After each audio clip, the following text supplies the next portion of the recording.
Uma das marcas da igreja primitiva foi a perseguição ferrenha do Império Romano contra os primeiros cristãos.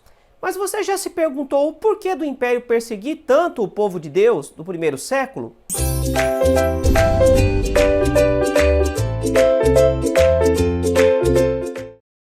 Essa é uma pergunta válida de fazermos, especialmente quando percebemos que o Império Romano costumava ser bastante permissivo com as religiões das regiões que eram conquistadas por ele.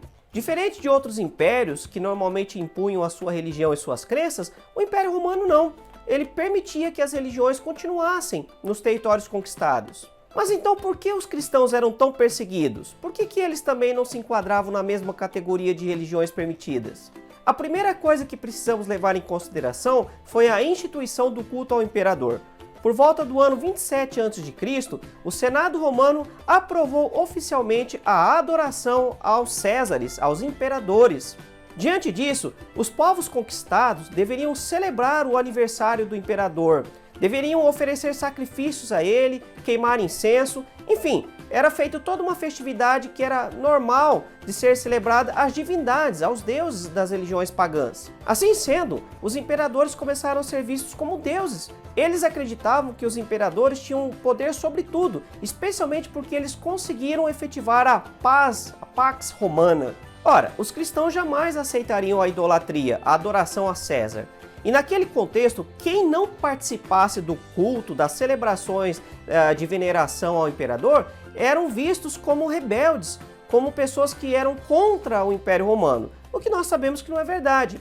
Embora há muitas coisas que os cristãos denunciavam, especialmente a violência do Império Romano, eles não estavam propriamente tentando derrubar o imperador. Mas o fato deles não participarem das celebrações e da veneração no culto do imperador, então eles eram vistos como rebeldes, como pessoas perigosas.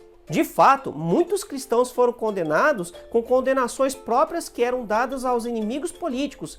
O próprio Cristo Jesus foi crucificado na cruz, o que era próprio de pessoas que recebiam a sentença por crimes políticos contra o império. Uma outra questão que precisamos compreender também é o termo Senhor, do grego Kyrios. Essa palavra não faz tanto sentido para nós, mas naquele contexto a palavra Kyrios era uma palavra que era dada somente a pessoas muito importantes, mas especialmente a divindades. No contexto cristão, a palavra Kyrios era o sinônimo de Adonai do Antigo Testamento. Assim também os judeus faziam. A palavra Kyrios era uma atribuição dada somente a Deus. Mas por causa do culto ao imperador, os Césares começavam a se ver como deuses e então julgavam-se no direito de usarem a palavra Kyrios, o termo Kyrios, de serem vistos como Senhor. Não apenas Senhor das pessoas, mas Senhor de tudo, do universo, detentor de todo o poder. E nós sabemos que isso é algo somente dado a Deus.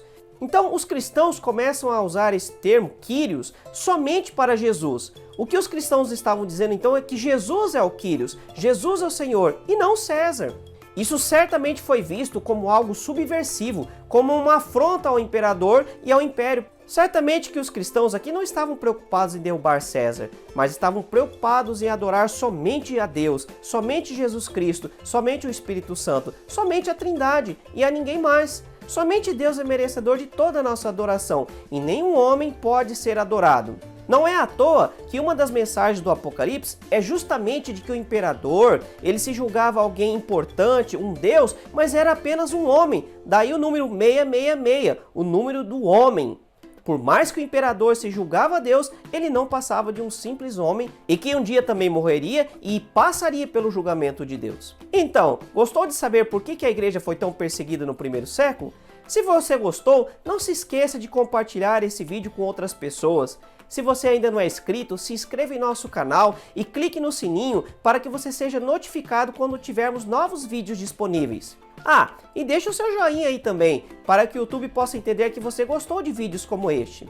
E fique atento, porque nós estamos sempre postando novos vídeos aqui para que você seja enriquecido com o conhecimento da vontade de Deus. Até a próxima e fique na paz do Senhor Jesus.